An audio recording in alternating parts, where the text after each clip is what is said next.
గౌరవెల్లి అయినా, మలక్పేట్ రిజర్వాయర్ అయినా, అదే విధంగా మా అప్పర్ మానేర్ అయినా, స్థిరీకరించబడ్డ సింగూర్ అయినా, స్థిరీకరించబడ్డ నిజాం సాగర్ అయినా, ఎస్ఆర్ఎస్పి పునరుజ్జీవమైనా, ఇవన్నీ కూడా కాళేశ్వరం ద్వారా జరిగిన మాట వాస్తవం అధ్యక్ష. అందుకే గౌరవ మంత్రి గారిని, ప్రభాకర్ గారంటే నాకు గౌరవం, ఎందుకంటే ఉద్యమ సహచరుడు. ఆనాడు పార్లమెంట్ లో వీరోచితంగా పోరాడింది కాబట్టి మా నాయకుడు కేసీఆర్ గారు కూడా కరీంనగర్ లో అక్కడ కాదు అధ్యక్ష, కరీంనగర్ కు వచ్చే బహిరంగ సభలోనే వారిని అభినందించారు. కాబట్టి మాకు అట్లాంటి మంత్రి గారిని అగౌరవపరిచే కుసంస్కారం లేదు. కానీ మంత్రి గారు కూడా వాస్తవాలు చెప్పాలి అధ్యక్ష. గౌరవెల్లి పూర్తయిన మాట వాస్తవం, ఎన్జిటి స్టే ఉన్న మాట వాస్తవం, మలక్పేట పూర్తయిన మాట వాస్తవం, ట్రయల్స్ జరిగిన మాట వాస్తవం. కాళేశ్వరంలో, ఇంత పెద్ద కాళేశ్వరంలో 3 బరాజులు, అదే విధంగా 15 రిజర్వాయర్లు ఉండే కాళేశ్వరంలో ఒక్క బరాజులో 3-4 పిల్లర్లకు ఇబ్బంది జరిగితే దాన్ని రిపేర్ చేయండి.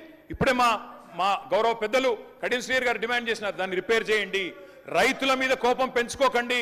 కేసీఆర్ గారి మీద కోపం ఉంటే, రాజకీయంగా ప్రయోజనం కావాలనుకుంటే ప్రయత్నం చేయండి. కానీ ఆ ప్రాంత రైతాంగం పట్ల కక్ష కట్టవద్దు. నింపండి, మేడిగడ్డ నింపండి.